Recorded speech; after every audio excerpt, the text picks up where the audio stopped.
Alô pessoal, boa semana a todos, espero que todo mundo esteja bem. Vamos para mais um resumo da semana do Diário dos Beatles.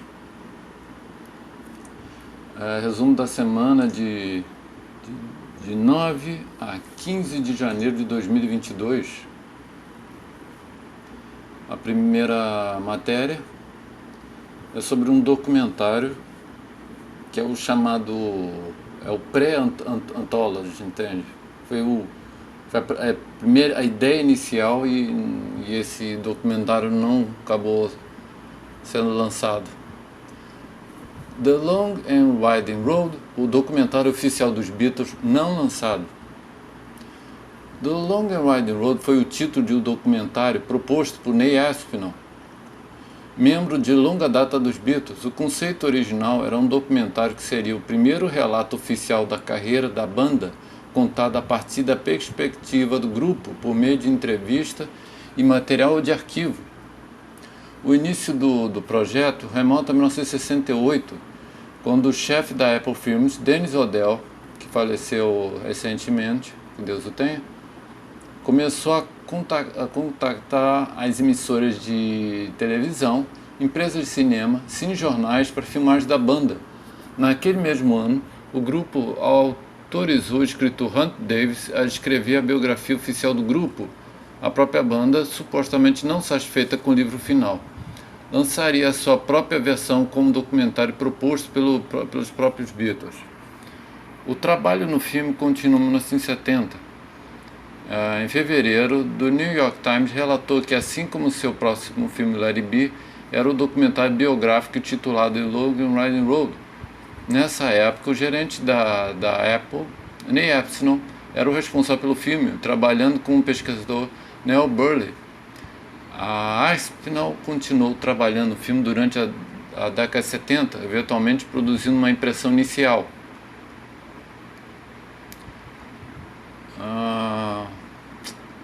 A informação é bem longa ali, eu vou dar uma resumida. Em 10 de abril de 1970, Paul anunciou oficialmente à imprensa que estava deixando o grupo. Isso, no entanto, não impediu nenhum trabalho futuro no filme The Long and Winding Road. Pouco tempo depois do anúncio marcado, a Apple continuou a promover o filme. Em 1972, a Apple anunciou que a produção do filme havia sido retomada, agora se chamava 10 Years in the Life of the Beatles. A produção do filme continuaria ao longo da década de 70. John Lennon também mencionou que o filme ainda estava em produção durante uma entrevista no Today Show em 1974. No final da década de 70, viu os Beatles ressurgirem da popularidade lançando novos álbuns de compilação e álbum ao vivo, que é o Hollywood Bowl. E quando ele também produziu a paródia, já que os Beatles lançaram, o Monty Python então fez uma paródia da história dos Beatles com o filme do The Beatles, a You Need Cash, onde até o George Harrison participa. Também apostando na popularidade dos Beatles, o musical da Broadway chamado Beatlemania, que estreou em maio de 76. Os Beatles não aprovaram a apresentação. Em 28 de 1980, John Lennon escreveu uma declaração legal usando o documentário inédito como motivo para a produção cessar.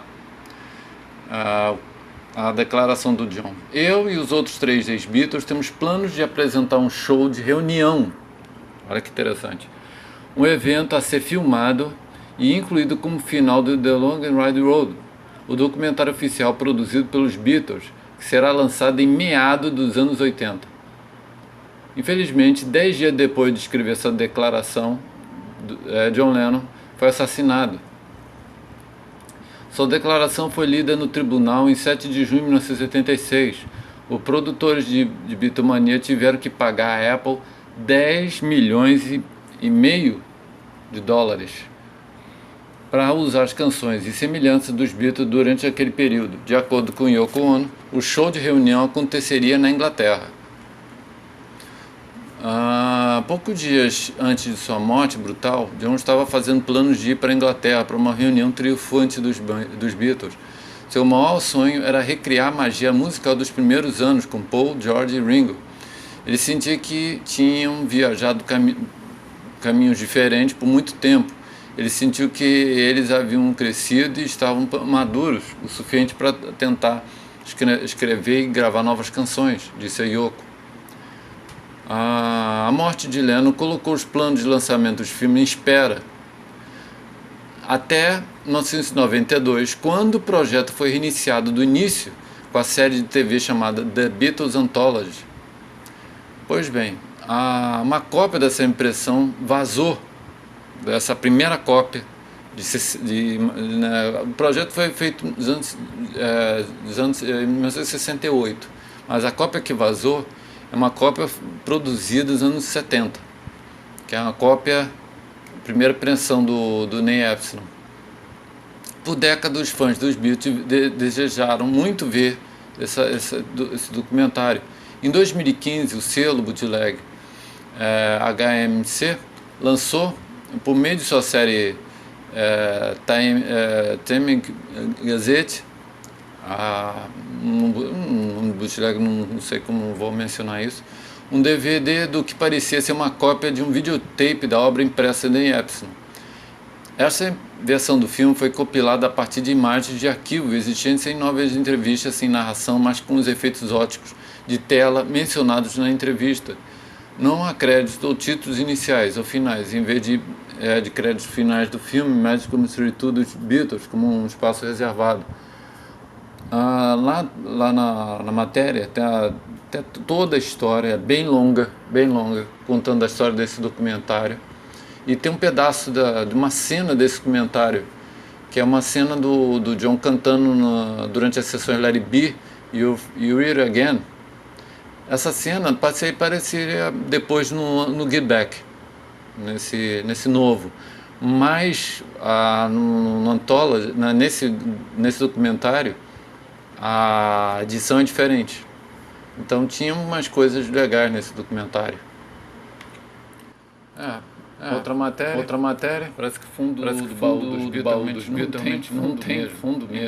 Incrível, né? E pode apostar que tem muita coisa escondida. Pode apostar. Eu sei disso porque eu já vi muitas dessas coisas e no mundo do bootleg tem muito material aí. Muito. Os Beatles não aproveitaram. E estão na mão de pessoas que estão vendendo. E, pois bem, semana passada apareceu um áudio praticamente inédito, raríssimo. Gravação inédita dos Beatles. Apareceu semana passada uma raríssima gravação de uma performance privada em 63. Uma gravação com duas músicas, From Me to You e Please Please, durante um show pequeno, para pouca pessoa, em 5 de abril de 1963, onde só era conhecida as fotos. Tem lá as fotos tocando atrás assim, no cenário, várias capas do álbum Please Please. No dia 5 de abril de 1963, na My House, em Londres, os Beatles receberam seu primeiro disco de platina pelas vendas de mais de 250 mil cópias do seu single Please Please. Eles receberam o prêmio da mão do produtor George Martin. Durante a cerimônia de apresentação, o grupo deu uma apresentação privada para os gravadores. Era para muito pouca pessoa.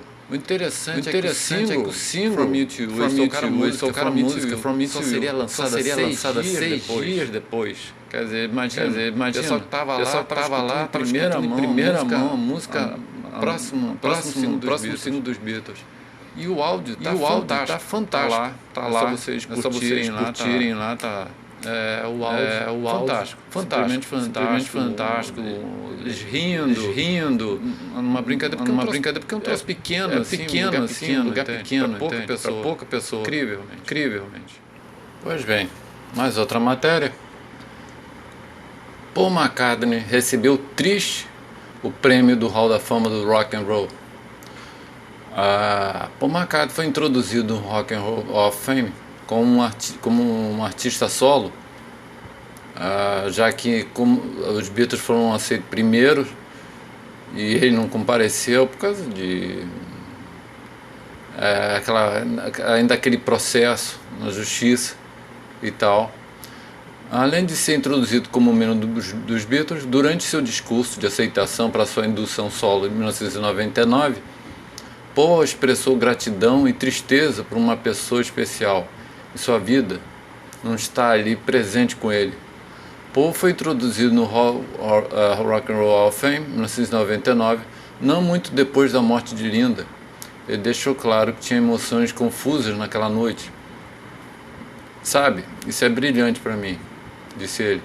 É brilhante, triste, porque sim, eu gostaria que minha querida compartilhasse isso comigo. Ela queria isso. Mas é lindo, você sabe, ela é linda, é tudo lindo e nós somos legais. Paul decidiu espontaneamente que sua filha Stella subisse ao palco para ficar com ele, e ele se referiu a Stella como seu encontro naquela noite. Ele sabia que sua filha ficaria envergonhada com isso, mas ele não se importou. Stella subiu ao palco vestindo uma camisa, uma blusa branca, né, uma camiseta com as palavras "estava na hora, pô".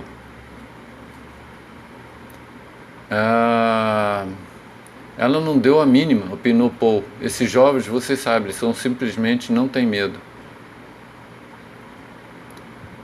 Para Rolling Stones, Paul McCartney discutiu a morte de Linda.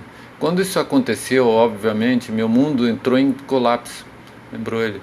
Estávamos lutando uma batalha contra o câncer de mama de Linda por cerca de 1 ano e meio. Todos os meus esforços, cada coisa foram para vencer e no final perdemos a batalha. Foi simplesmente impressionante. Ele revelou: Linda e eu estávamos juntos há 30 anos. 4 filhos, foi chocante. Eu pensei, como diabos eu lido com isso? Por cerca de 1 ano eu me peguei chorando em todas as situações. Qualquer pessoa que encontrava. Paul disse que sua tristeza mais tarde levou a uma explosão de energia criativa. Outra matéria? Infelizmente, semana passada tivemos o falecimento de uma grande artista e também amiga dos Beatles, que foi a Ronnie Spector, ex-mulher do Phil Spector. E eu quis trazer o quanto que ela esteve no meio, né, de vários roqueiros, né? Ela era amiga dos Rolling Stones, era amiga dos Beatles, guitarrista do trio, né, delas, The Ronettes. Quem era o guitarrista? Era o Jimi Hendrix. Então ela estava no meio sempre da turma do rock and roll. Então George Harrison ajudou a reviver a carreira de Ronnie Spector com Try Some by Some. No dia 12 morreu aos 78 anos a cantora Ronnie Spector, líder das Ronettes, do sucesso Be My Baby. A Ronnie conheceu os Beatles em 1964 e depois as Ronettes se apresentaram como abertura para os shows da turnê em 1966. Em 1970, George Harrison tinha tantas músicas armazenadas, ele não sabia o que fazer com todas elas. Foram várias composições, imagina, os Beatles lá, o Lennon e o Paul, só permitindo 2, e ele com várias músicas, né? A maioria delas tinha saído dele definitivamente, enquanto ele ainda estava nos Beatles. Pois bem, para George havia uma opção, fazer um álbum, é o que ele fez, o Figment Pérez usou e tal. Mas mesmo assim, depois de lançar o álbum triplo, ao Figment Pérez, ainda tinha muita música que sobrou. No entanto, depois de fazer um álbum triplo, George ainda tinha muitas, incluindo uma chamada Try Some by Some. Quando o trabalho de Figment Pérez terminou, George e Phil Spector, produtor do álbum, decidiram se concentrar em reviver a carreira da esposa de Phil Spector, a Ronnie. Para o álbum de retorno de Ronnie, que seria produzido pela gravadora dos Beatles, a Apple, George deu a ela Try Some by Some. Ronnie gravou em Londres, embora não fosse exatamente uma música que ela teria cantado com as Ronettes. Em seu livro de memória de 1980, I'm Mine, George disse que escreveu a música no órgão, Como não entendia muito bem o instrumento, ele se meteu em complicações, entre aspas. Com o teclado você pode fazer mudanças que você não consegue fazer bem ou nada na guitarra. Você pode mover a linha de baixo para baixo e continuar mudando sua mão direita para frente, mudando as diferentes notas. E essa música foi baseada nesses acordes estranhos que eu consegui. Eu não conseguia tocar as duas partes, mão esquerda e direita, ao mesmo tempo, e pedi a um amigo escrevesse para mim, já que não escrevo partitura. Então, pois bem, Klaus Woodman lembra que teve que intervir para que Harrison pudesse ouvir toda a peça tocada. Ele tocava a música no piano, o Klaus falando, ele tocava a música no piano com a mão direita, apenas com 3 dedos. Ele não conseguia tocar com 5 dedos, e não conseguia. Eu toquei a música inteira com as 2 mãos no piano, e eu tive que tocar a parte da mão esquerda para que ele pudesse ouvir como a música inteira soava. A música Try Some by Some é uma valsa em ritmo 3/4, o que é incomum para uma música pop. Inclui alguns padrões de ritmos que são derivados da música indiana. A faixa foi gravada com George Harrison na guitarra, Gary Wright nos teclados, Klaus Woodman do baixo, John Byrne arranjo de cordas, Jim Gordon do Derek Dominos na bateria, Peter Hand do Badfinger na guitarra e Leo Russo no piano. Aí a Ronnie falando, quando eu entrei no estúdio, tem uma foto lá, vocês podem ver na matéria, quando eu entrei no estúdio, havia um cara lá sentado no piano, e o seu cabelo era tão comprido que eu não conseguia ver o lado do seu rosto. E eles disseram, vá e sente-se ao lado dele, esse é o cara que vai te ensinar a música. Então eu me sentei ao piano e ele se virou lentamente, e era o George Harrison, e começamos a rir. Estávamos tão felizes de nos ver. Levei muito tempo para conseguir cantar Try Some by Some. Eu disse a George, o que significa? Você tentou o quê? Você comprou o quê? O que realmente não sabia o que estava falando. Então ele explicou que era sobre Maharishi e como eles tentaram coisas e drogas e não funcionou. E eu disse, mas George, eu nunca usei drogas, eu não posso cantar uma música assim. Aí o George falou para Ronnie, você pode cantar qualquer música. A música Try Some by Some é sobre Deus. No entanto, Ronnie estava perdido na espiritualidade de George, já que as Ronnies cantavam mais sobre relacionamento, amor e tal. Pois bem, foi lançada como single pela Apple em 1971 e depois incluída na coletânea Come and Get It, The Best of Apple Records, em 2010. A música não chegou o que eles queriam, entende? O máximo que conseguiu foi o número 77 na parada Billboard, mas a decepção comercial foi tão grande que eles cancelaram um segundo single, que seria a música You, né, de George Harrison, que ele também escreveu para Ronnie. No final, o George Harrison gravou a música Try Some by Some, está no disco Live in the Material World. É uma música incrível, arranjo e tal, incrível a melodia, mas a música não era para Ronnie, não tinha nada a ver. E a música You, que seria para ele, né, que foi gravada durante as sessões do All Things Must Pass, George usaria como uma música de abertura do disco Extra Texas, de 75. A música Try Some by Some também foi gravada por David Bowie, para o seu álbum Reality, de 2003. Bem, última matéria. Eu quis falar dessa música do Paul, que eu adoro. Volta e meia, eu tô toda hora cantando essa música em casa.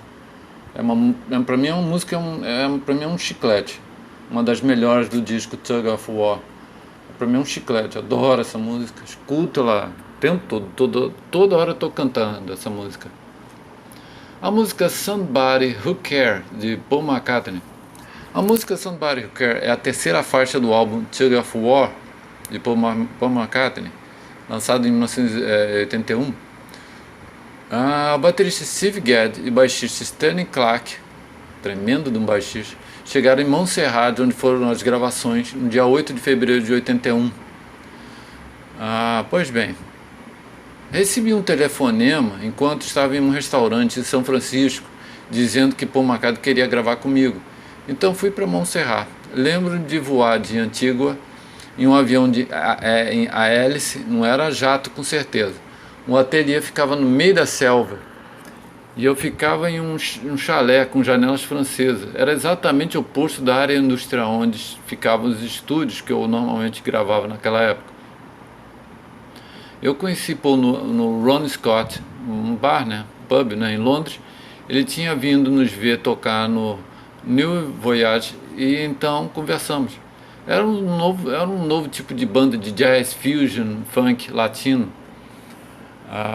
Esse é o Stan Clark, baixista, falando. Para ele me pedir para tocar com ele foi demais. Eu sendo outro baixista, Paul é ótimo no estúdio, com todos os músicos, explicando a todos como ele queria fazer. Depois de entrar no estúdio, todos os egos de toda a fama são deixados para trás. Vocês são apenas músicos, todos iguais e todos juntos.